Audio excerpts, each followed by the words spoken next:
Welcome to Rick's Corner. You know, it's the end of the year, another week. We're done with 2016. We'll be starting 2017. And it's been quite a year for everybody with the elections, with all the world problems, with terrorists and bombings and the bad stuff. But there's also a lot of good stuff. We have our health. We have our health and we are able to go to the gym, eat well, have a family, feel good about ourselves, have an income, have a roof over our head. And that's something to really be thankful for. I'm also very thankful for all my viewers out there that write into me and tell me how much they love the show, and I'm getting more and more of that all the time. This year has been some pretty good guests, all the way from fitness to nutritionists to doctors to bodybuilders to scientists to you name it, I've had it on here. And if I hadn't had a guest, then I'd come on and I'd do a monologue on something that I believed in, that I thought was really good, taken from the old school days, or how I might feel today about something. I have a lot of opinions, a lot of thoughts on things, and I think that most of them, to me, because it's my opinion, they're right. They may not agree with everybody, but they do agree with most people. But the guests I have, I really enjoyed. I've had them back over and over. You've asked for Rich Piana numerous times. He's been on at least a dozen, but now he's moved away, so I can't get him because he's not local. Some of the guests you ask about, like getting Arnold, it's not going to happen. Arnold's doing The Apprentice now. He doesn't have time. He goes to the gym in Venice. He's very hard to get hold of, and he takes what his priorities are, and his priority is what he does now on TV. So it's not going to happen probably, unless I go down to Venice and just haven't run into him. Lou Ferrigno said he's going to come on. Steve Austin's been on a few times. He's coming back. I'm happy about that. He's a great guy, and we have a lot to talk about, especially with injuries, because he's also not only a wrestler, but he trains with weights, and he just had shoulder surgery. We're going to discuss that a little bit. I had a hiccup once. I was in the hospital for congestive heart failure and pneumonia, and came pretty close to the final wire, but I pulled back, and I think that training really helped me quite a bit. That and nutrition and a positive outlook, because I'm back training again. I'm training hard. I'm going back in the hospital on January 10th to have my knee replaced, which to me is probably going to be one of the best things I've ever done for myself, because I'm tired of limping around on a bad knee. And everybody I talked to who does it said it's a miracle, you'll be a new person. Well, if I can get through pneumonia and congestive heart failure, I can certainly get through a knee replacement. And I'm not taking months off and weeks off. I'm going to hit the gym as soon as possible. If I get in my car and my foot says gas and brake and it takes me there, I'm going to train, because I think, not that I'm obsessed, but I am to some degree, but I think training, even through an injury, through other parts of your body, the blood flow and the nutrition, feed it and they heal quicker. This happened when I tore my quads in 2001. I was back in the gym with a walker every day, and people say, why aren't you home sitting around? I said, because I'll die. If I come back here and work out, I'll live and I'll be happier and I'll heal in half the time. And my doctor even said, you healed in half the time. So this is a message to all of you out there to, if you don't feel good, if you're sick, if you're really sick, yes, you got to take care of it. But if you're just sitting around, you don't feel like doing something, get yourself out and go to the gym. It helps 100%. I got up this morning, it's raining, it's cold here, my arthritis and my joints are killing me. I mean, really bad. I didn't want to leave the house. I went to the gym and I worked legs. I talked to a couple of guys in their 20s and their 30s. They said, hey Rick, why are you limping? I said, my arthritis is killing me. They said, hey, yeah, me too. They're in their 20s and they're in pain. So it's not just an age thing, it's not just me, it's many, many people. And the fact that we work out in a gym and we lift weights, yes, it's hard on the joints. Imagine taking your car to a full course of up and down every day on hills. It's going to wear out the joints. This happens. But anyway, we had a good year. I learned a lot from some of the people I had on. I learned a lot from your comments when you write into me, which I really like to hear, because there's things you asked me to talk about that I have a list of that I'm going to do with the year of 2017, because they're important things that you want to know. I try to get on the subject of steroids as much as possible, but sometimes, you know, YouTube will flag it or someone else will flag it, and I write for Huffington Post and they don't want to talk about it for some reason. It's a hush-hush topic to a lot of people, but I think it's something that should be discussed because it's happening in our world today. And there's views on it that aren't so negative, and there's views on it that are pretty positive. So I think I'll bring that up as well in 2017, and we'll see how we can get through with that.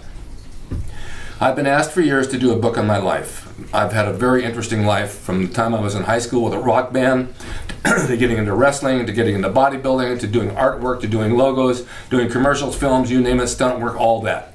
So I finally wrote a book about my life. It's called The Time of My Life. I have a publisher.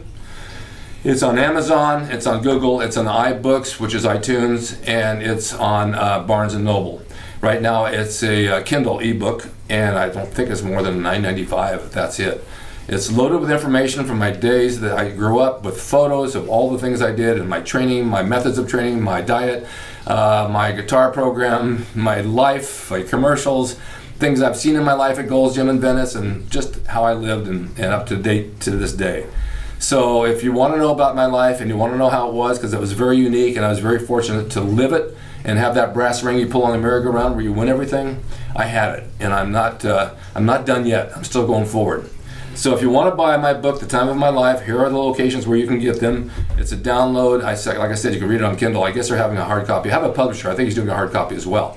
But for now, it's an ebook. And ebooks are easy to read and they're easy to get. And I think you'll enjoy it. I think it's something that you will really enjoy.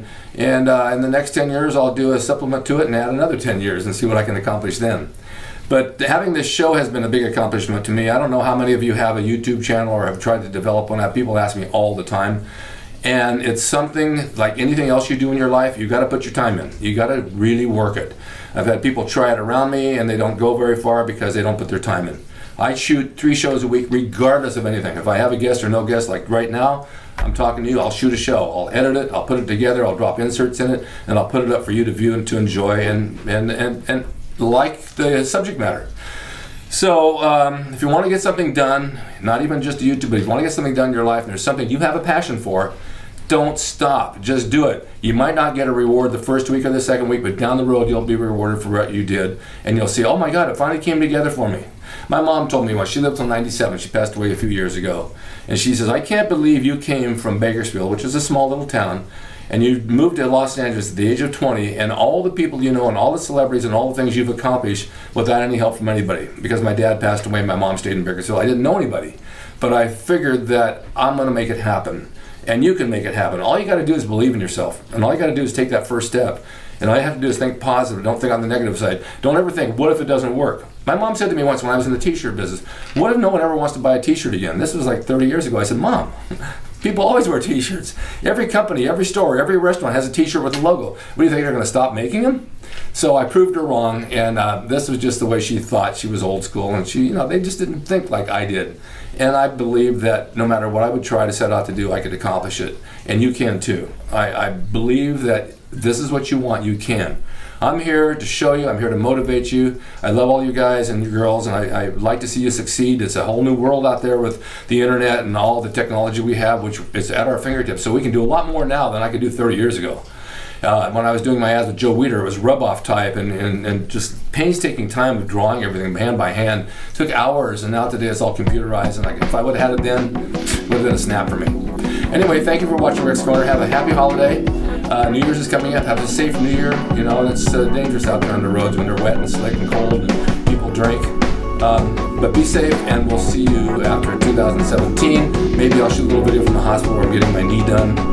Maybe, maybe not. We'll see. See how I feel about it. But until then, I'll see you next time.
drasin.com. He is the equalizer, baby. See you next time.